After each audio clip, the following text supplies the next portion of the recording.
पंच पंचायती monitoring व्यवस्था व्यवस्थित की। जैसे क्लास में एक मॉनिटर होता है, ऐसे गांव के अंदर पंचों की नियुक्ति की और उन पंचों को दायित्व सौंपा, आप लोगों का काम है गांव में धर्म से विरुद्ध अगर कोई आचरण करता है उसको आप समझाएं, समझाने से नहीं माने से दंडित करें, दंड से नहीं माने समाज से बहिष्कृत करें, और उसके बाद भी नहीं माने समाज इस तरह पे पंचायती इस मुकाम और जंबा में होती थी। यहां 6 महीने के बाद मेला लगता, पूरे समाज का लेखा जोखा यहां प्रस्तुत किया जाता था। समाज के मंच में ऐसे धर्मद्रोही पंथ की मर्यादा तोड़ने वालों को यहां समाज दंडित करता, पूरे समाज में एक संदेश पहुंचता, समाज की मर्यादा से बड़ा व्यक्ति नहीं हो सकता, समाज से बड़ा व्यक्ति नहीं हो सकता। समाज जब किसी को सम्मान देता है तो सज्जनों को बड़ा माना जाता है, बड़ा कहलाता है। इस तरह से पूरे समाज में भ्रमण करने के बाद उस खूंटे को राशिसर में उन्होंने जाकर के गाड़ा, वर्तमान में वो खिजड़ा जिंदा है। सज्जनों, एक बहुत लंबे काल खंड तक संत महापुरुषों के द्वारा स्थापित मर्यादा की पालना होती रही। जोधपुर एरिया के अंदर आज दिन तक पंच पंचायती है, वहां हिले की व्यवस्था है, दंड की व्यवस्था है, लेकिन वर्तमान में एक दुर्भाग्य का दौर चल रहा है।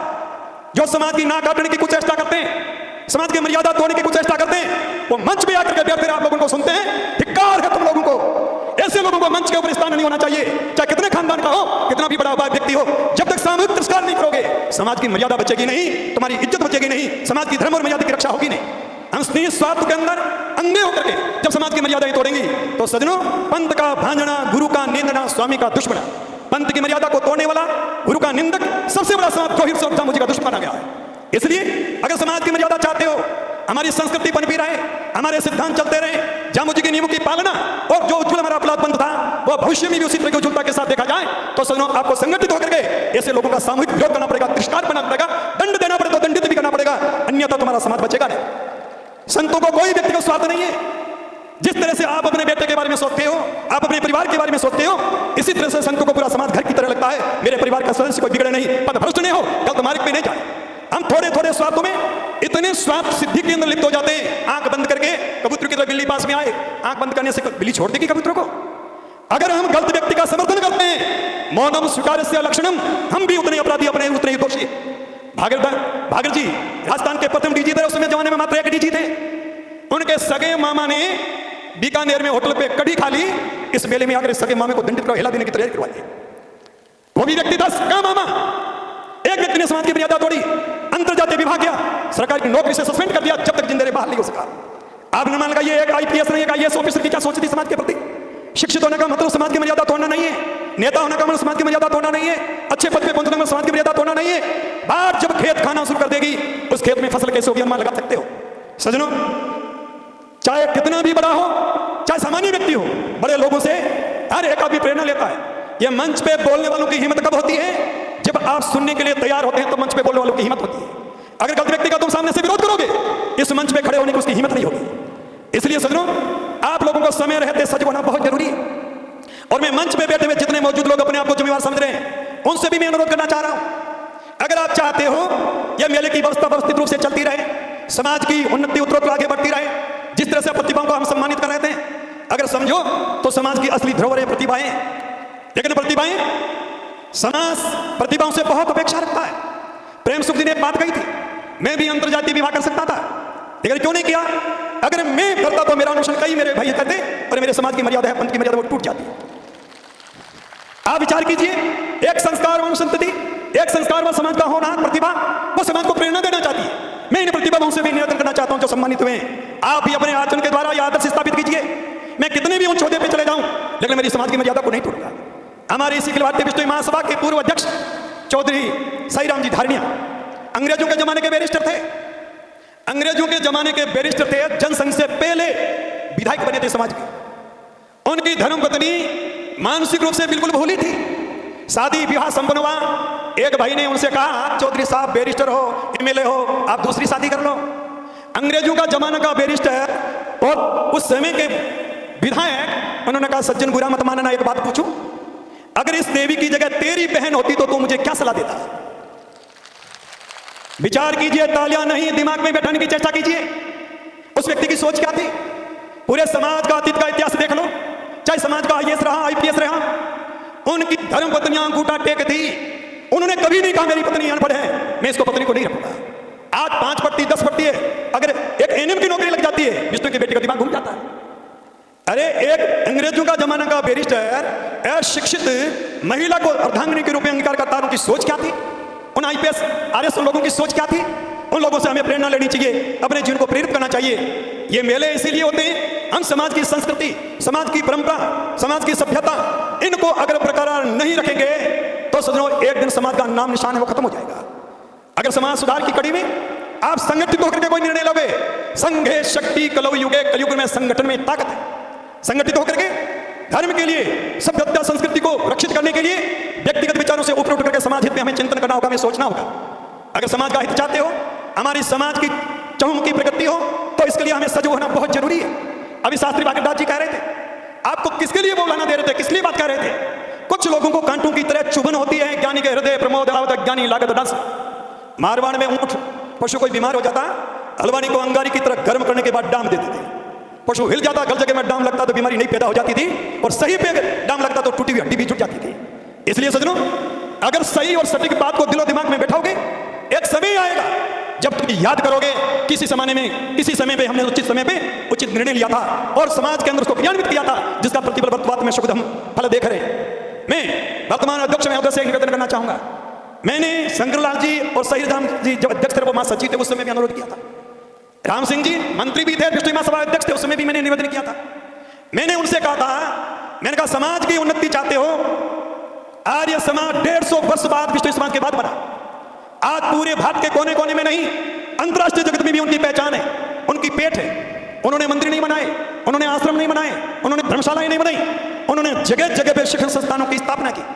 हरियाणा, पंजाब, उत्तर प्रदेश, उत्तराखंड, दिल्ली, मध्य प्रदेश, एक भी गांव और एक भी शहर ऐसा नहीं मिलेगा जहां डीएवी स्कूल, डीएवी कॉलेज नहीं। तो समाज के अंदर सबसे बड़ी जरूरत है वो शिक्षा, शिक्षण संस्थानों की जरूरत है। मैंने देवेंद्र जी अध्यक्ष ने उस समय कहा, अगर नाम अमर करना चाहते हो, मैंने कहा था अपनी जेब से पैसा लगा के तुम बनाओ, एक गुरु जम्बेश्वर विश्वविद्यालय की संकल्पना करके, संकल्प लेकर के आप नींव रखाइए, या तन रहे या न रहे, लेकिन वो नींव आपका नाम अमर कर देगी और पूरा समाज इसमें सहयोग करेगा। एक समाज चाहे एक व्यक्ति अगर यूनिवर्सिटी बना सकता है, क्या समाज के लिए कार्य असंभव है? सजनों, उसी विश्वविद्यालय से आपके बेटे इंजीनियर बन करके निकलेंगे, डॉक्टर बन करके निकलेंगे, आईएएस बनेंगे, आईपीएस बनेंगे, आरएस बनेंगे। हाँ, समाज की प्रतिभा को तराशा जा सकता है। अगर रचनात्मक काम करना चाहते हो तो देवेंद्र जी से मेरा कहना है, यह काम सब कुछ छोड़ के सबसे पहले श्री गणेश का करना। और साथ में मैं एक और अनुरोध करना चाहता हूं, लगभग वर्तमान कार्यकारिणी के सारे सदस्य यहां बैठे, कभी कभी अच्छे काम की नकल भी कर लेनी चाहिए, पहले नकल के लिए भी अकल की जरूरत पड़ती है। आप हरिद्वार में चले जाओ, जहां कुंभ के मेले वहां चले जाओ, नाथद्वारा चले जाओ, शिरडी में चले जाओ, हर मंदिर में बैरिकेड व्यवस्था है। अगर बैरिकेड व्यवस्था करके मेले में श्रद्धालु यज्ञ स्थलीय और मंदिर दर्शन के लिए जाएंगे तो नहीं तो इतने सेवकों की जरूरत पड़ेगी, नहीं इन भाइयों को इतना परेशान होना पड़ेगा। यही मेला 365 दिन चहल पहल इस स्थान पर रह सकती है और एक यहाँ की महिमा अलग ही देखने को मिलेगी। लेकिन हम एक रात और एक दिन में इतने उब जाते हैं, कहीं तो यहाँ मेले पे कल देखना यज्ञ पे क्रिकेट खेलते हुए, कहीं तो इतने श्रद्धालु हैं डिब्बा भी नहीं खेलते, क्रिकेट की तरह गेंद की तरह सीधा डिब्बे को यज्ञ में फेंकते हैं। कम से कम 50 फीट दूर से खोपरों को फेंकना शुरू कर देते हैं। आप किस उद्देश्य से यहाँ आते हैं, कम से कम ये सोच तो हमारी होनी चाहिए।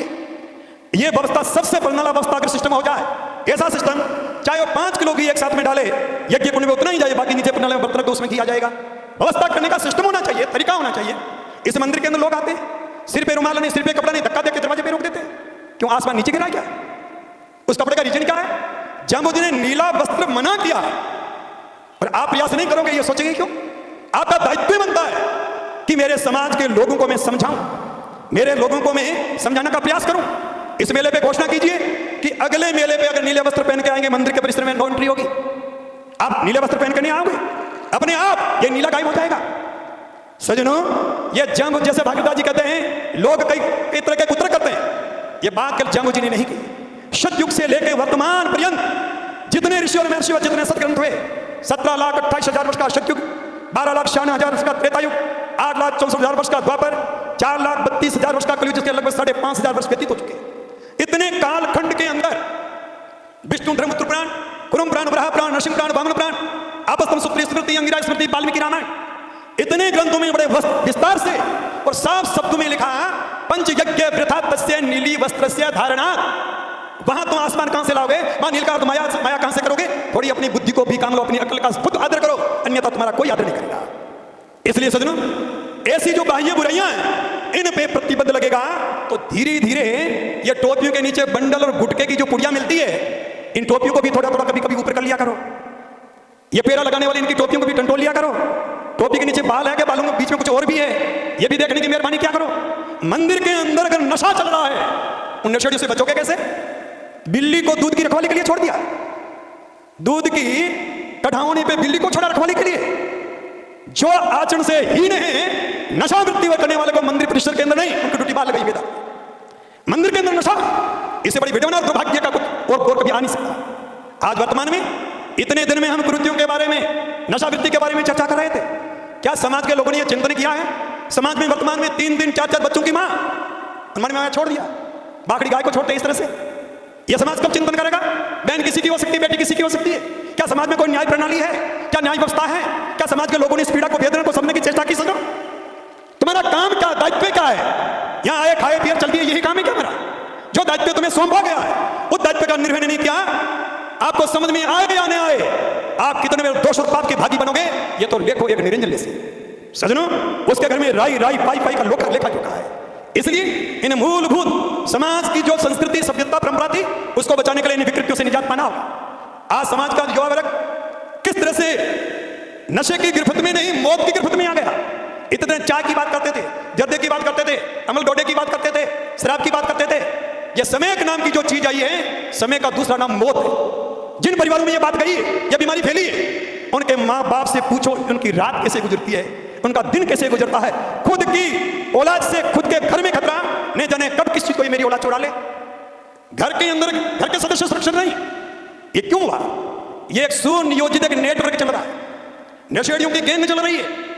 और एक बात समझ में आई, छोटी सी कहानी कह करके वाणी को विराम दे दूंगा। एक गांव में चोरी हुई, पड़ोसी ने ताली बजे, बहुत बढ़िया हुआ। कितनी आंकड़ में था, धन की आंकड़ में, खुश हो रहा था। एक दिन बीता, उसी के घर में चोरी हो गई। उसके घर में चोरी, पड़ोसी हो, वो खुश हुआ, उसने तालियां बजाई। 2 दिन बीता, भाई उसके घर में चोरी हो गई। इस तरह से करते पुरते आधे गांव में चोरी हो गई। इतने में स्वामी जी की तरह कोई महात्मा जी आए। गांव के लोगों ने इकट्ठा होकर, महाराज हम लोग बड़े पीड़ित, बड़े दुखी हैं, आए दिन हमारे गांव में चोरी हो रही है, अरे क्या? महात्मा जी बोले, तुम्हारे गांव की चोरी मैं रुकवा दूंगा। क्या करना पड़ेगा? 5000 रुपये देने पड़ेंगे। गांव वालों ने 5000 रुपये दिए, महात्मा जी चले गए। 15 दिन बीत गए, 20 दिन बीत गए, चोरी तो ऐसी ही होती जा रही है। 15 दिन के बाद महात्मा जी वापिस आए, कहा भैया 5000 में चोरी रुकने वाली नहीं, 5000 और दो, अगर चोरी को रुकवाना है। गांव वालों ने 5000 रुपये और दिए, महात्मा जी लेके चले गए। 1 महीना बीत गया, चोरी रुकी नहीं, लगभग 75% घरों में चोरी हो चुकी। 1 महीने के बाद महात्मा जी आए, दूर से आते महात्मा जी को देखा, हर घर का नौजवान लठ लेकर के बाहर निकला। जितने गांव में घर थे, हर घर से लट लगे महात्मा की तरफ भागे। आगे महात्मा जी, पीछे गांव, पूरा गांव। महात्मा जी को लगा आज पूरा गांव तेरे पीछे पड़ गया, आज बचना मुश्किल है। सामने एक पहाड़ी की सीधी पहाड़ी चढ़ने लगे और जवान जल्दी से उनके पास में पहुंचे। महात्मा जी ने वो 10,000 की पोटली उनके सामने फेंकी, ये तुम्हारे पैसे, रुक जाओ। गांव वालों ने कहा बाबा 10,000 लेके गया, 10 की पोटली वापस फेंक दी। तो महात्मा जी 10,000 वापस फेंक दिया, आप लेके क्यों गए थे? अरे हमने चोरी रुकवाने के लिए पूछा था आपसे। कहा भाई मैं पहली बार आया, पैसा मांगा, तुमने दे दिया। दूसरी बार आया, पैसा मांगा, तुमने दे दिया। लेकिन तीसरी बार आने लगा, तुम सजग हो गए, पूरा गांव संगठित हुआ, तो मुझे भागने के लिए मजबूर कर डाला। इसी तरह पहले दिन तुम संगठित हो जाते तो तुम्हारे गांव में चोर को प्रवेश करने का मौका नहीं मिलता। किसी भी बुराई को रोकने के लिए समाज अगर संगठित हो जाता है तो सजनों, समाज में कोई भी बुराई प्रवेश कर नहीं सकती। हम एक पड़ोसी के घर में बुराई दस्तक देती है, हम खुशी मनाते हैं, अरे अगले दिन तेरा बेटा चपेट में आएगा, अगले दिन अगले के आया। इस तरह से पूरे परिवारों में आग लग जाएगी, उस आग को बुझाएगा कौन? इसलिए आप लोगों से मेरा अनुरोध है, आप लोगों से मेरा विशेष आग्रह है, कम से कम खुद के लिए सोचिए। बहुत से लोग पैदल आए, बहुत से लोग बसों में आए, बहुत से लोग रेल में आए। आने में जरूर थोड़ी बहुत तो तकलीफ सबको ही होगी। आए तो हर एक के मन में कोई ना कोई श्रद्धा, कोई कोई कामना, कोई ना कोई इच्छा जरूर रही होगी।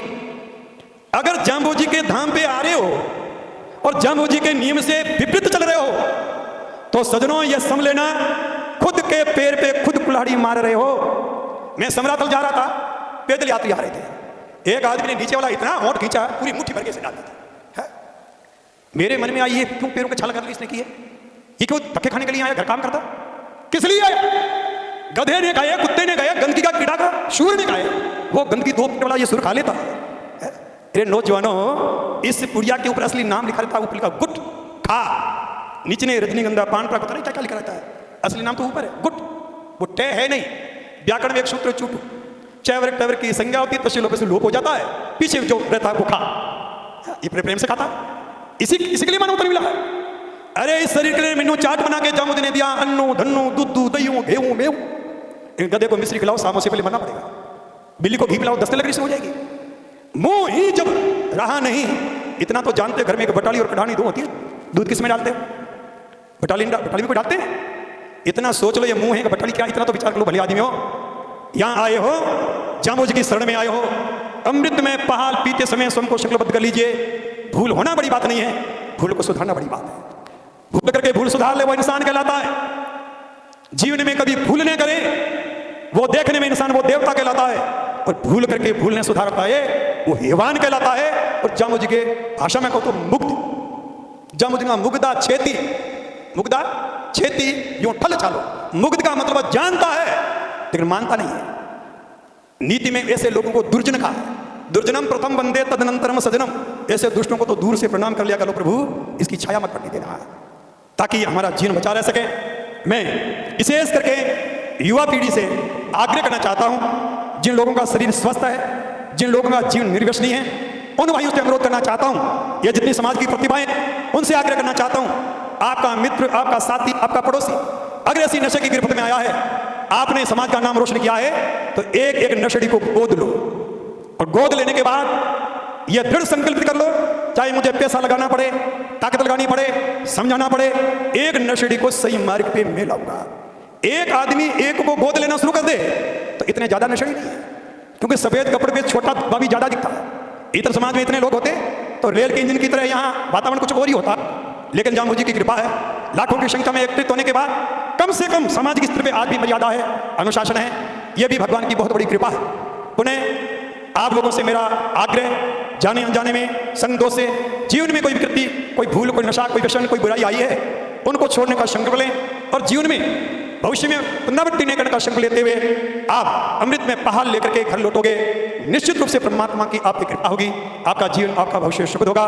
परम पिता परमात्मा से आप सभी के उज्जवल भविष्य की मंगल कामना करते हुए वाणी को विराम देना चाहूंगा। बोलो जम्बेश्वर भगवान की।